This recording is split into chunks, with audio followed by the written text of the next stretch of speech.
마님이 참지 못한 이후 안방에서 들려온 소리 어느 양반 저택. 30칸 기와집에 사는 진사 김이무는 학문에만 전념하는 선비였다. 그의 아내 윤씨 부인은 28배 나이에 아직 자식이 없었다. 그 이유를 마을 사람들은 다들 알고 있었다. 진사 나리께서는 학문만 하시지 안방엔 거의 들지 않으신다던데. 그러게 말일세. 마님께서 얼마나 외로우실까 꽃 같은 나이에. 윤씨는 명문가의 딸로 태어나 16에 시집왔다. 처음엔 남편이 글 공부에 열중하는 모습이 자랑스러웠다. 하지만 시간이 흐를수록 그 자랑은 외로움으로 바뀌었다. 남편은 날마다 사랑채에서 책을 읽었다. 밤이 깊어도 돌아오지 않았다. 어쩌다 안방에 들어와도 곧바로 잠이 들거나 아내의 손길을 슬쩍 피해 벽을 보고 누웠다. 마님, 약재를 다려왔나이다. 목소리의 주인은 돌쇠였다.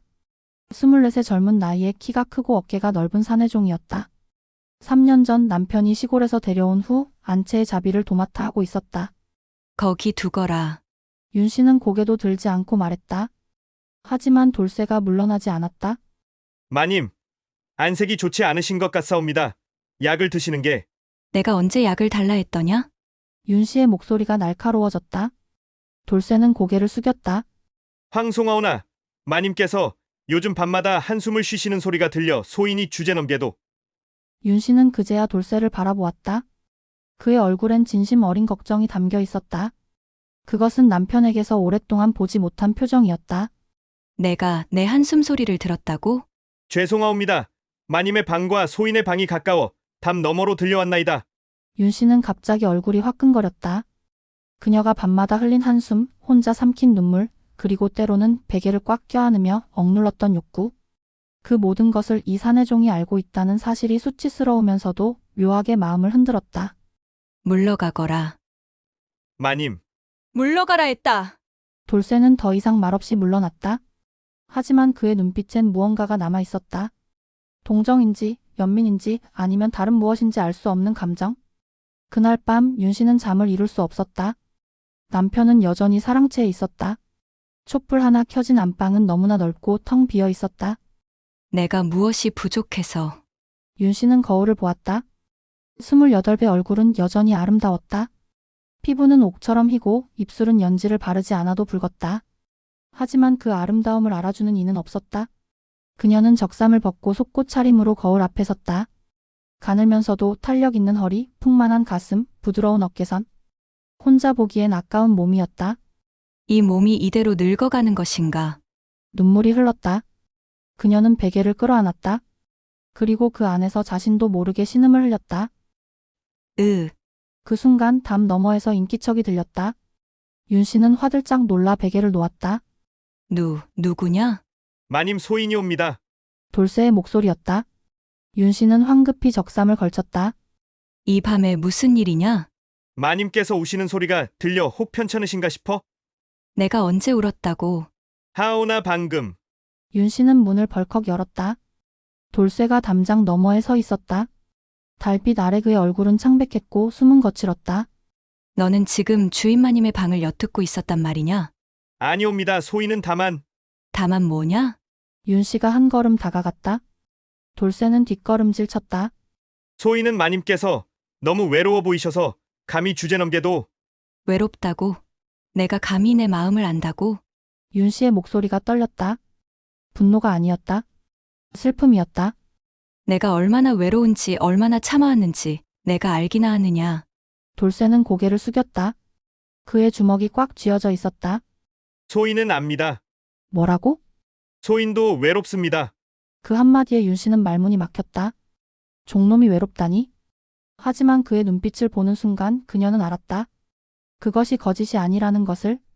너는 장가도 못 간 모양이지? 소인 같은 것이 어찌 장가를 들겠나이까? 그럼 여자는? 돌쇠는 대답하지 않았다. 침묵이 답이었다. 윤 씨는 한참을 그를 바라보았다. 그리고 조용히 입을 열었다. 들어오너라. 마님. 돌쇠는 믿을 수 없다는 표정으로 그녀를 바라보았다. 들어오라 했다. 밖에서 떠들면 다른 하인들이 깰 것 아니냐? 돌쇠는 떨리는 발걸음으로 안방에 들어섰다. 문이 닫혔고 방 안에는 둘만 남았다. 촛불이 흔들리며 두 사람의 그림자를 벽에 드리웠다. 마님. 소인은 말하지 마라. 나도 내가 지금 무슨 짓을 하려는지 모르겠다. 윤 씨는 떨리는 손으로 머리를 풀었다. 긴 머리카락이 어깨를 타고 흘러내렸다. 하지만 나는 더 이상 참을 수가 없다. 그녀가 돌쇠에게 다가갔다. 돌쇠는 숨을 죽였다. 너는 내게 죄를 짓게 만들 작정이냐? 소인은 마님의 명만 따르겠나이다. 그렇다면? 윤 씨의 손이 돌쇠의 뺨을 어루만졌다. 그의 피부는 뜨거웠다. 나를 여자로 대해다오? 마님이 아니라 그저 외로운 여자로? 돌쇠의 팔이 떨리며 그녀의 허리를 감싸 안았다. 윤 씨는 그의 품에 몸을 맡겼다. 오랜만에 느끼는 남자의 온기였다. 마님, 윤 씨라 불러다오. 오늘 밤만은 윤 씨, 빼봐. 그냥 윤 씨. 윤 씨, 그 이름을 부르는 순간 무언가가 무너졌다. 신분도 체면도 양반가의 법도도 모든 것이 촛불처럼 흔들리다가 사라졌다. 돌쇠의 입술이 윤 씨의 이마에 닿았다. 조심스럽고 떨리는 입맞춤이었다. 윤 씨는 눈을 감았다. 눈물이 흘렀다. 외로움의 눈물인지 해방의 눈물인지 알 수 없었다.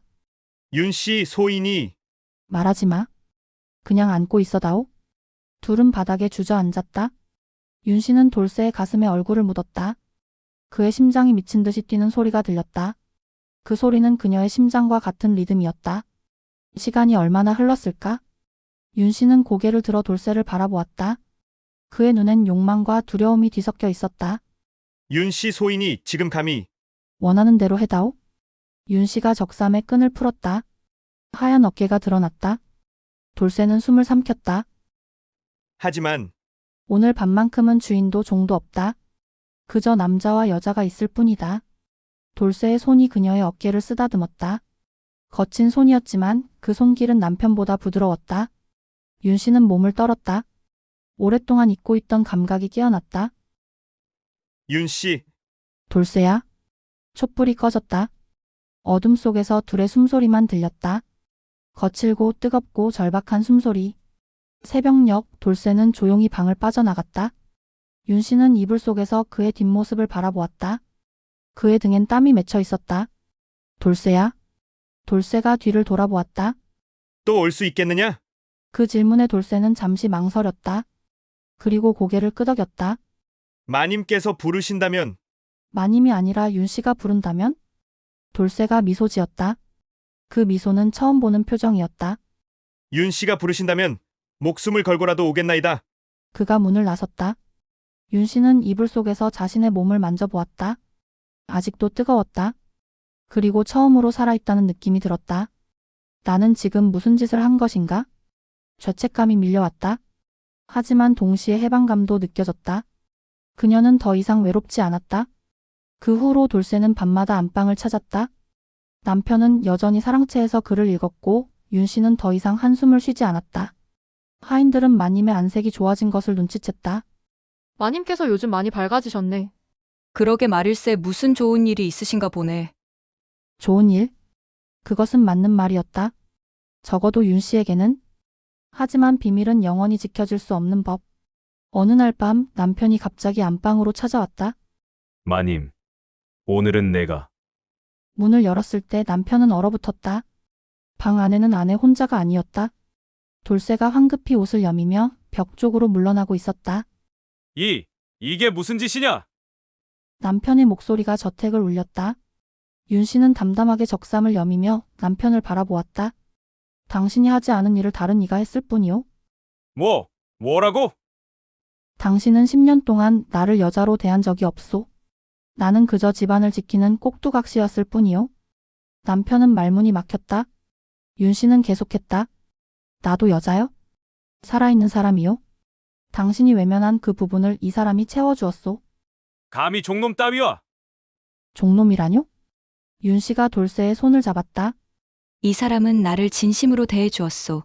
당신보다 더 따뜻하게, 당신보다 더 간절하게. 남편의 얼굴이 불그락푸르락 변했다. 당장 관가에 고하여 저놈을 처형시키고 너는 칠거지약으로. 그러시지요.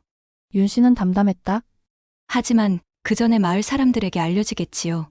진사나리께서 아내를 제대로 돌보지 못해 종과 바람이 났다고. 남편은 입을 다물었다. 체면이 무너지는 소리가 들리는 듯했다. 나는 이제 떠나겠소. 이 사람과 함께 미쳤구나. 내가 어디를 가겠다는 것이냐? 어디든 가겠소. 종으로 살든 거지로 살든 적어도 외롭지는 않을 테니까. 윤 씨는 간단한 짐을 꾸렸다. 돌쇠는 그녀의 곁에서 조용히 기다렸다. 윤 씨 소인 때문에 당신 때문이 아니오. 내 선택이오. 두 사람은 안방을 나섰다. 남편은 그들을 막지 못했다. 아니, 막을 수 없었다.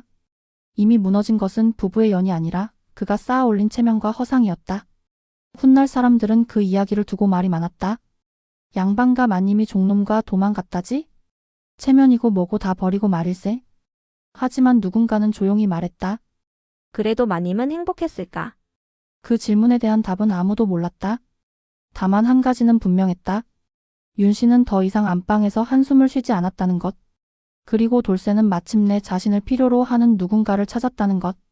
그들이 어디로 갔는지, 어떻게 살았는지는 아무도 몰랐다.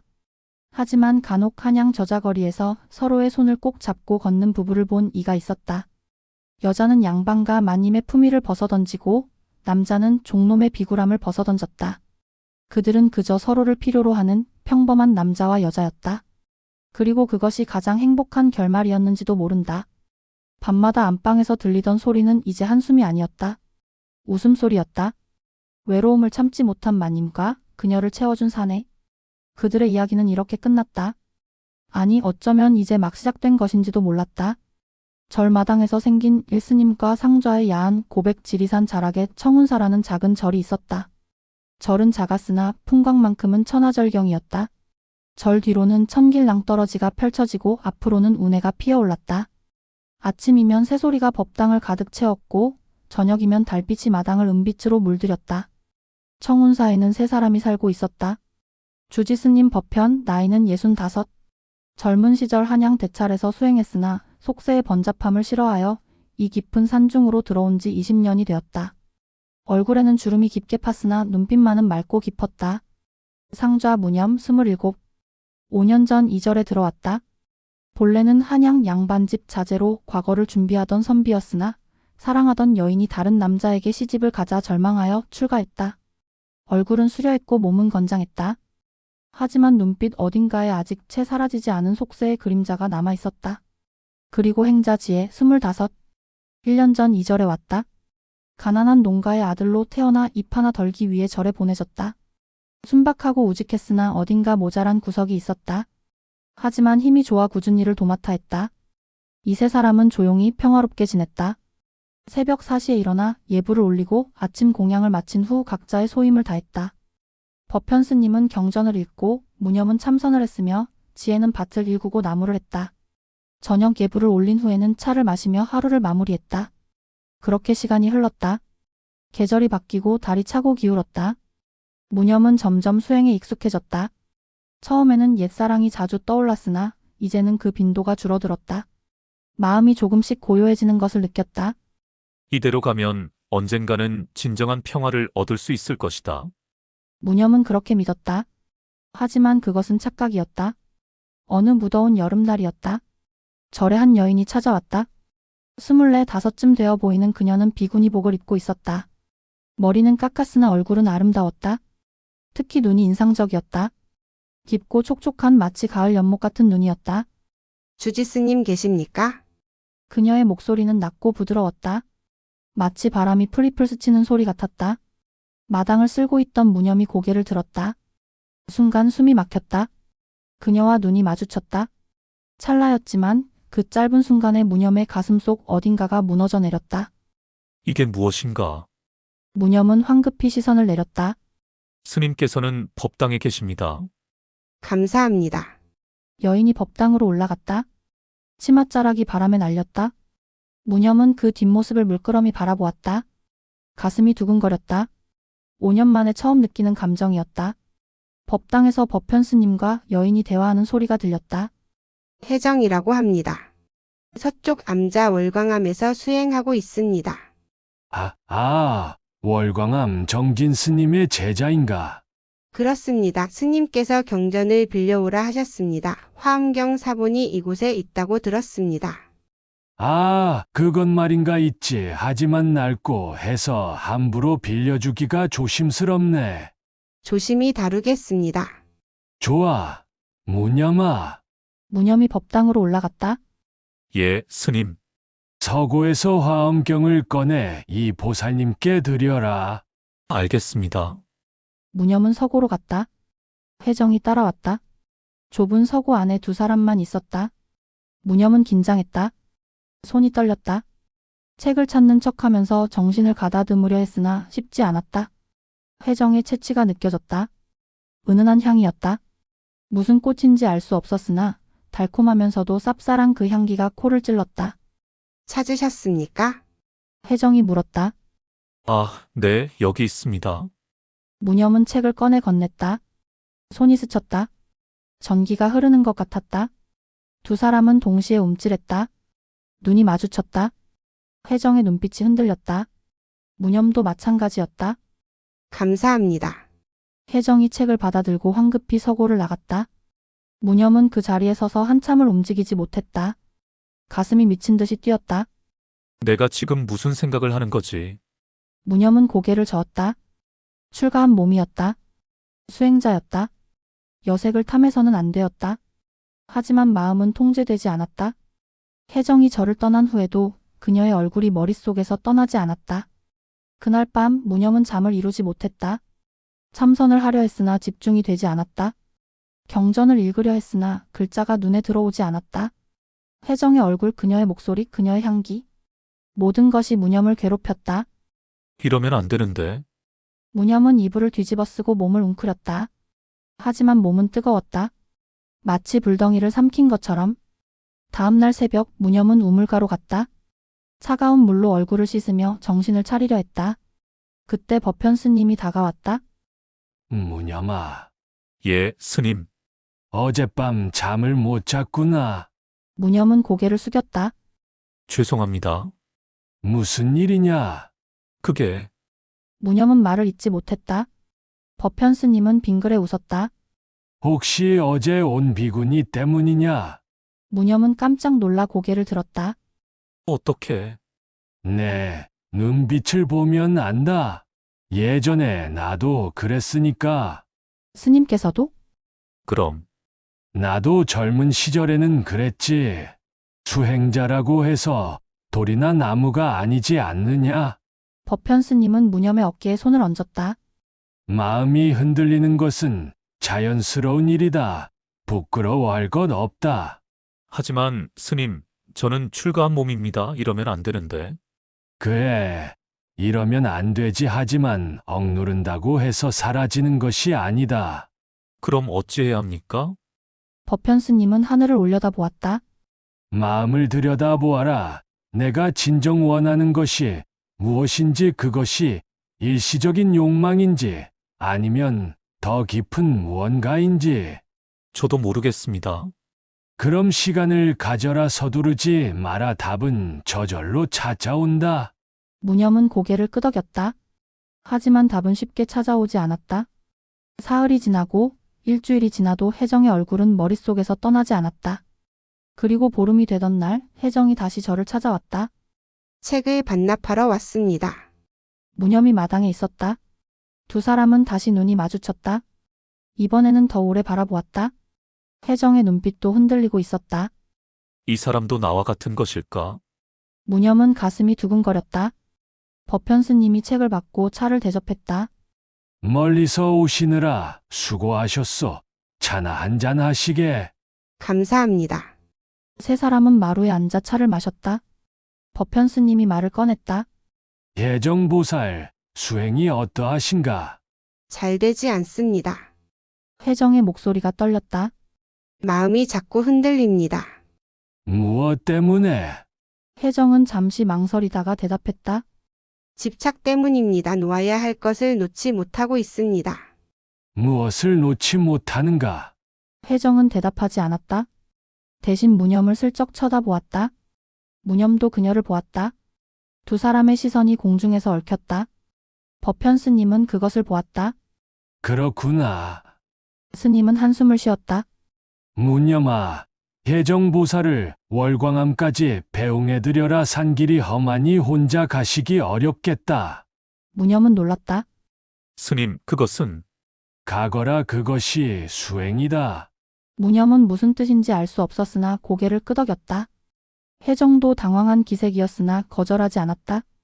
두 사람은 절을 나섰다. 산길은 험했다. 바위가 많고 경사가 가팔랐다. 하지만 두 사람은 말없이 걸었다. 한참을 가다가 무념이 입을 열었다. 혜정 보살님, 네? 아까 놓지 못하는 것이 있다고 하셨는데, 혜정은 걸음을 멈췄다. 네. 그것이 혹시 무념은 말을 잇지 못했다. 혜정이 돌아섰다. 두 사람이 마주 보았다. 당신입니다. 혜정이 조용히 말했다. 처음 당신을 봤을 때부터 마음에서 떠나지 않았습니다. 무념은 숨이 멎는 줄 알았다. 저도 그렇습니다. 두 사람은 서로를 바라보았다. 바람이 불었다. 나뭇잎이 떨어졌다. 이러면 안 되는데. 혜정이 떨리는 목소리로 말했다. 우리는 수행자입니다. 출가한 몸입니다. 압니다. 하지만 무념이 한 걸음 다가갔다. 마음은 어쩔 수가 없습니다. 혜정도 한 걸음 다가왔다. 두 사람의 거리가 좁혀졌다.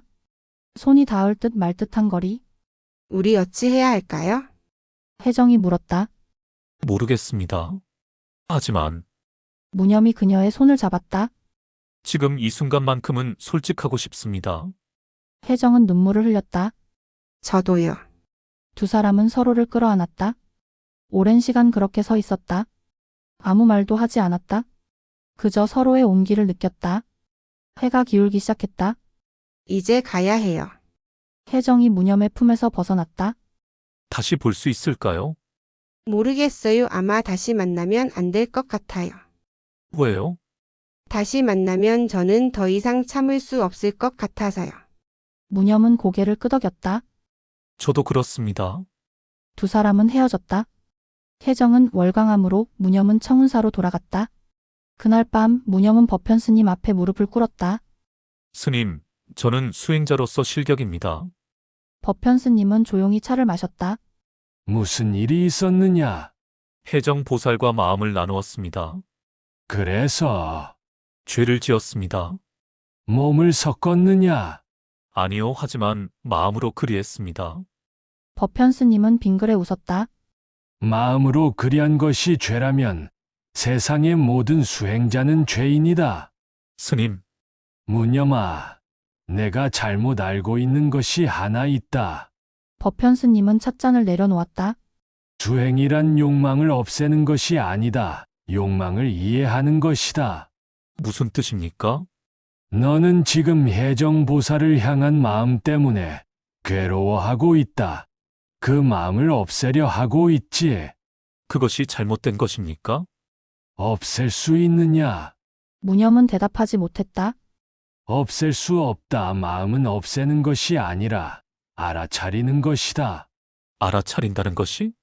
내가 지금 느끼는 것이 무엇인지, 왜 그것을 느끼는지, 그것이 진실인지 환상인지 들여다보는 것이다. 무념은 생각에 잠겼다. 그럼 제가 혜정 보살을 향한 마음은 진실입니까? 환상입니까? 그것은 내가 스스로 찾아야 한다. 어떻게요?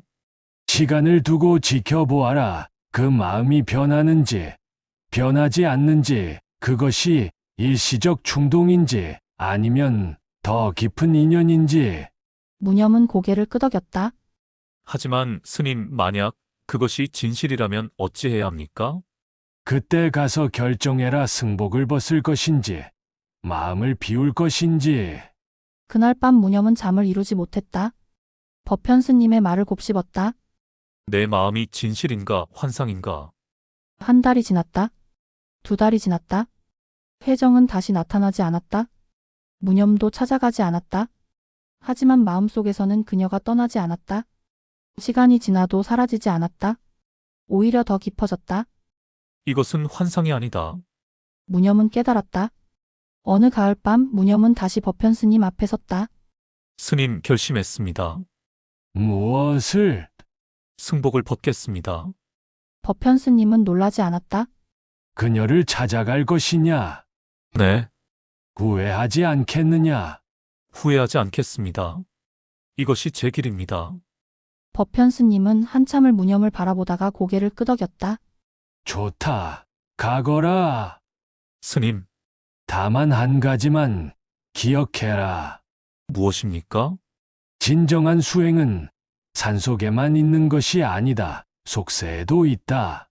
사랑하는 사람과 함께 사는 것도 수행이다. 무념은 깊이 절을 올렸다. 은혜 잊지 않겠습니다. 다음 날 새벽 무념은 청운사를 떠났다. 월광암으로 향했다. 산길을 오르며 무념은 생각했다. 혜정도 나와 같은 마음일까? 혹시 나를 거절하면 어쩌지? 하지만 가야 한다, 확인해야 한다. 월광암에 도착했을 때는 해가 중천에 떠 있었다.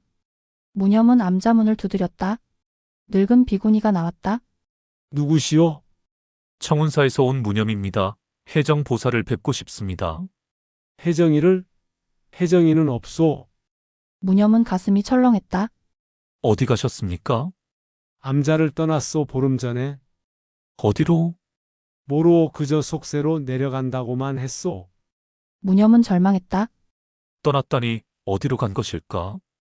혹시 뭔가 남긴 말이 없었습니까? 늙은 비구니는 잠시 생각하더니 말했다.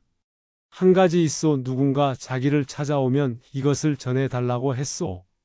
비구니가 작은 쪽지를 건넸다. 무념은 떨리는 손으로 쪽지를 펼쳤다. 청운사 뒤편 폭포 보름달 뜨는 바. 무념의 가슴이 뛰기 시작했다. 오늘이 바로 보름이었다. 무념은 황급히 청운사로 돌아갔다. 해가 저물고 달이 떠올랐다. 보름달이 환하게 빛났다. 무념은 청운사 뒤편 폭포로 갔다. 폭포는 작았으나 아름다웠다. 물줄기가 달빛을 받아 은빛으로 반짝였다. 폭포 앞에 누군가 서 있었다. 혜정이었다. 그녀는 더 이상 비구니복을 입고 있지 않았다. 평범한 여인의 옷을 입고 머리를 길렀다. 아직 짧았지만 여인의 모습이었다. 왔군요. 혜정이 돌아섰다. 달빛 아래 그녀의 얼굴이 빛났다. 네, 왔습니다. 무념도 더 이상 승복을 입고 있지 않았다. 평범한 사내의 옷차림이었다. 두 사람은 서로를 바라보았다. 당신도 승복을 벗었군요. 혜정이 말했다. 네. 당신을 찾기 위해서입니다. 저도 당신을 만나기 위해 기다렸어요. 두 사람은 동시에 걸어갔다. 서로를 향해. 그리고 만났다. 무념이 혜정을 껴안았다. 혜정도 그를 안았다. 우리 이러면 안 되는데. 혜정이 울먹였다. 수행자로서 실격이에요. 저도 압니다. 하지만 무념이 그녀를 더 꽉 안았다. 이것이 제 길입니다. 당신과 함께하는 것이. 저도요. 저도 당신 없이는 못 살겠어요. 두 사람의 입술이 맞닿았다. 오래도록 입맞춤했다. 폭포 소리가 두 사람을 감쌌다. 달빛이 두 사람을 비췄다. 그날 밤 두 사람은 하나가 되었다. 폭포 옆 작은 동굴에서, 차가운 바위 바닥 위에서. 하지만 두 사람은 따뜻했다. 서로의 온기로. 새벽이 밝았다. 두 사람은 옷을 여미고 일어났다. 이제 어디로 가면 좋을까요? 혜정이 물었다. 남쪽으로 가요. 바다가 있는 곳으로. 그곳에서 뭘 할 건데요? 모릅니다. 하지만 함께라면 무엇이든 할 수 있을 것 같아요. 두 사람은 손을 잡고 산을 내려갔다. 청운사를 지나칠 때 법현 스님이 마당에 서 있었다. 무념과 혜정은 스님 앞에 무릎을 꿇고 절을 올렸다. 스님, 죄송합니다. 저희는? 법현 스님은 손을 들어 말을 막았다. 죄송할 것 없다. 너희는 너희의 길을 찾았을 뿐이다. 감사합니다, 스님. 다만 한 가지만 기억해라. 사랑도 수행이다. 서로를 아끼고 존중하며 사는 것, 그것이 진정한 도를 닦는 것이다. 명심하겠습니다. 두 사람은 다시 절을 올리고 일어섰다. 법현 스님이 그들의 등을 바라보며 중얼거렸다. 저렇게 사랑하는 것도 부처의 가르침이니라. 무념과 혜정은 산을 내려가 남쪽으로 향했다. 석 달을 걸어 전라도 바닷가 마을에 도착했다. 그곳에서 작은 집을 얻어 살림을 차렸다. 무념은 아이들을 가르쳤다. 혜정은 바느질을 했다. 가난했지만 행복했다. 1년 후 혜정은 아이를 낳았다. 딸이었다. 무념은 아이를 안고 울었다. 이렇게 행복해도 되는 걸까요? 혜정이 웃으며 대답했다. 우리는 자격이 있어요. 우리는 우리의 마음에 솔직했으니까요. 그래요. 당신 말이 맞아요. 무념은 아내와 딸을 안았다. 가슴이 벅찼다. 이것이 행복이구나. 이것이 사랑이구나. 수행자로서는 실격이었을지 모르나 인간으로서는 온전했다. 5년이 흘렀다. 무념과 혜정은 평범하게 살았다. 딸은 건강하게 자랐고 둘째도 태어났다. 이번에는 아들이었다. 마을 사람들은 그들을 좋은 부부라고 칭찬했다. 저렇게 금슬 좋은 부부도 드물지. 남편이 아내를 대하는 것 보면 꼭 부처님 대하듯 하더라고. 아내도 마찬가지야. 서로를 정말 아끼는 게 눈에 보여. 무념과 혜정은 이따금 예전을 떠올렸다. 청운사의 고요함을, 월광함의 새벽 예불을. 하지만 후회는 없었다. 어느 가을날 마을에 낯선 스님이 찾아왔다. 법현 스님이었다. 무념은 깜짝 놀라 달려나갔다. 스님, 어떻게 이곳까지? 내 소식이 궁금해서 왔다. 법현 스님은 백발이 더 늘었으나 여전히 정정했다. 무념은 스님을 집 안으로 모셨다. 혜정도 나와 깊이 절을 올렸다. 스님 찾아주셔서 감사합니다. 오히려 내가 감사하다. 너희가 잘 사는 모습을 보니 마음이 놓인다. 저녁 식사를 대접하고 세 사람은 마루에 앉아 차를 마셨다. 아이들은 안채에서 놀고 있었다. 스님, 청운사는 어떻습니까? 그대로다 지혜가 이제 제법 어엿한 수행자가 되었다. 다행입니다. 법현 스님은 차를 한 모금 마시고 물었다. 후회는 없느냐? 무념과 혜정은 서로를 바라보았다. 없습니다. 두 사람이 동시에 대답했다. 가끔은 그립기도 합니다. 산사의 고요함이 예불소리가. 혜정이 말했다. 하지만 이것이 제 길이라는 것을 압니다. 나도 마찬가지입니다. 무념이 아내의 손을 잡았다. 혜정과 함께하는 삶이 제게는 가장 큰 수행입니다. 법현 스님은 빙그레 웃었다. 그렇다. 그것이 수행이다. 스님, 저희는 죄를 짓지 않았습니까? 혜정이 조심스럽게 물었다. 무슨 죄? 승복을 벗고 사랑을 택한 것이요. 법현 스님은 고개를 저었다. 죄가 아니다. 너희는 너희의 진실을 선택했을 뿐이다. 하지만 계율을. 계율은 사람을 위해 있는 것이지. 사람이 계율을 위해 있는 것이 아니다. 법현 스님은 하늘을 올려다 보았다. 부처님께서도 말씀하셨다. 중도를 걸으라고. 너무 엄격하게도, 너무 방종하게도 말고. 중도. 그래 너희는 중도를 걸었다. 욕망을 억누르지도 않았고, 그렇다고 담닉하지도 않았다. 진실한 사랑을 택했을 뿐이다. 무념은 눈시울이 붉어졌다. 감사합니다, 스님. 그 말씀을 듣고 싶었습니다. 고맙기는 너희가 잘 사는 것을 보니 내가 더 고맙다. 그날 밤 법현 스님은 그 집에서 묵었다. 다음 날 아침 떠나기 전에 스님은 무념에게 물었다. 아이들에게는 너희의 과거를 말했느냐? 아직은 아닙니다. 언젠가는 말해주어라. 부끄러워할 것 없다. 너희 부모는 진실을 위해 모든 것을 버린 용감한 사람들이라고. 그렇게 하겠습니다. 법현 스님은 지팡이를 짚고 마을을 떠났다. 무념과 혜정 그리고 두 아이는 마을 어귀까지 배웅했다. 스님, 다시 뵐 수 있을까요? 인연이 되면 만날 것이고 아니면 만나지 못할 것이다. 하지만 마음으로는 늘 함께다. 법현 스님은 돌아서서 산길로 올라갔다. 뒷모습이 점점 작아졌다. 그리고 사라졌다. 무념은 혜정을 안았다. 우리 정말 잘한 거겠죠? 그럼요, 우리는 우리의 길을 걸었어요. 가끔은 두렵기도 해요. 우리가 너무 이기적인 건 아닐까? 혜정이 무념의 뺨을 쓰다듬었다. 이기적인 게 뭐가 나쁜가요? 우리도 행복할 자격이 있어요. 그래요. 당신 말이 맞아요. 두 사람은 손을 잡고 집으로 돌아갔다. 아이들이 뛰어와 안겼다. 아버지! 어머니! 무념은 아이들을 안아 올렸다. 혜정은 그 모습을 바라보며 미소 지었다. 이것이 내가 선택한 삶이구나. 이것이 내가 바라던 행복이구나.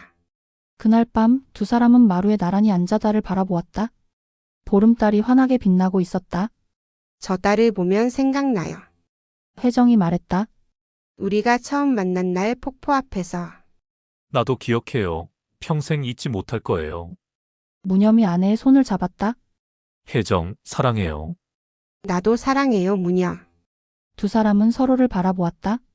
그리고 키스했다. 오랜 시간이 지나도 여전히 설레는 키스였다. 집 안에서 아이들이 웃는 소리가 들렸다. 밖에서는 가을 벌레들이 울고 있었다. 바람이 불었다. 나뭇잎이 떨어졌다. 계절은 흘러가고 세월은 흘러갔다. 하지만 두 사람의 사랑은 변하지 않았다. 10년이 지나고 20년이 지났다. 무념과 혜정은 늙었다. 아이들은 자라서 각자의 삶을 살았다. 딸은 인근 마을 청년과 혼인했고 아들은 장사를 배우러 한양으로 갔다. 이제 다시 둘만 남았다. 어느 겨울밤 무념과 혜정은 화롯불 앞에 앉아 있었다. 우리도 많이 늙었네요. 혜정이 무념의 손을 잡으며 말했다. 손에는 주름이 가득했다. 그러게요. 어느새 이렇게. 무념도 웃었다. 하지만 후회는 없어요. 나도요, 당신과 함께한 삶 정말 행복했어요. 나도요, 혜정. 두 사람은 서로를 안았다. 몸은 늙었지만 마음은 여전히 젊었다.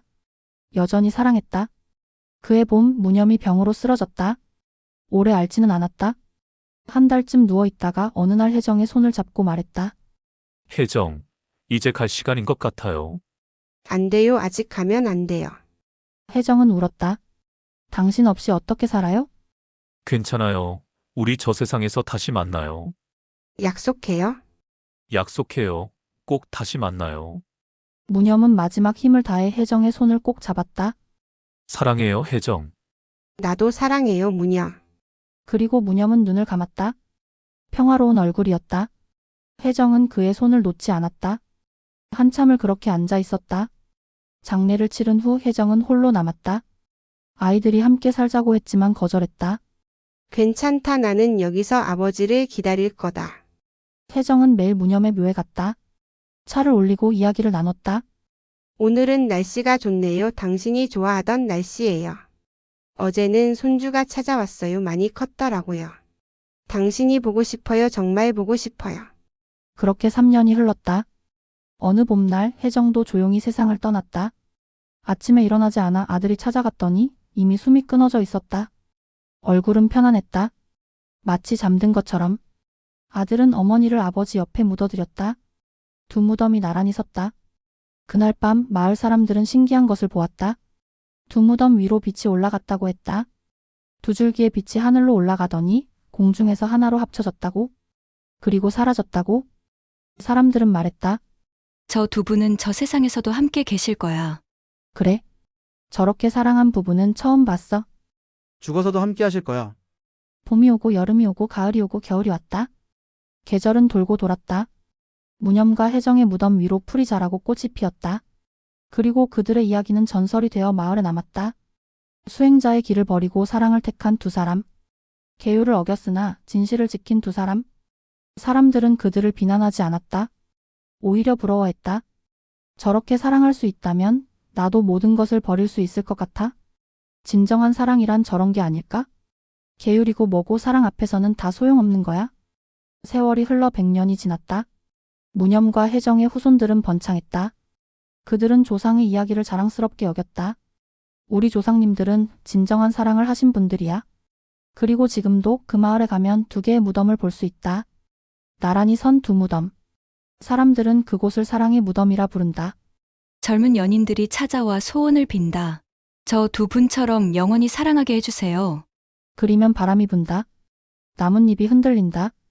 마치 무념과 혜정이 대답하는 것처럼. 그래, 진실한 사랑을 해라. 우리처럼. 훗날 법현 스님의 제자였던 지혜가 늙어서 이렇게 말했다고 한다. 무념 형은 잘못하지 않았습니다. 오히려 용감했습니다. 자신의 진실을 선택했으니까요. 스승님께서도 그렇게 말씀하셨습니다. 진정한 수행은 형식이 아니라 마음에 있다고. 무념 형과 혜정 보살은 비록 승복을 벗었지만 평생 서로를 존중하고 아꼈습니다. 그것이야말로 진정한 수행 아니겠습니까? 그의 말은 옳았다. 무념과 혜정은 속세에서 살았지만 그들의 삶은 수행이었다. 서로를 아끼고 자식을 사랑하고 이웃을 돕고 정직하게 살았다. 그것이 바로 부처의 가르침이었다. 계율을 지키는 것보다 중요한 것은 진실한 마음으로 사는 것이었다. 무념과 혜정은 그것을 보여주었다. 그래서 그들의 이야기는 죄의 기록이 아니라 사랑의 전설로 남았다. 절마당에서 시작된 작은 떨림이 평생의 사랑으로 꽃피운 이야기. 수도하다 불끈 솟아오른 욕망이 진실한 삶으로 승화된 이야기. 그것이 바로 무념과 혜정의 이야기였다. 그리고 그 이야기는 지금도 어디선가 전해지고 있다. 사랑하는 이들에게, 진실을 찾는 이들에게, 용기 있는 선택을 하려는 이들에게. 두려워하지 마라. 내 마음에 솔직해라. 그것이 진정한 수행이다. 그것이 무념과 혜정이 남긴 메시지였다.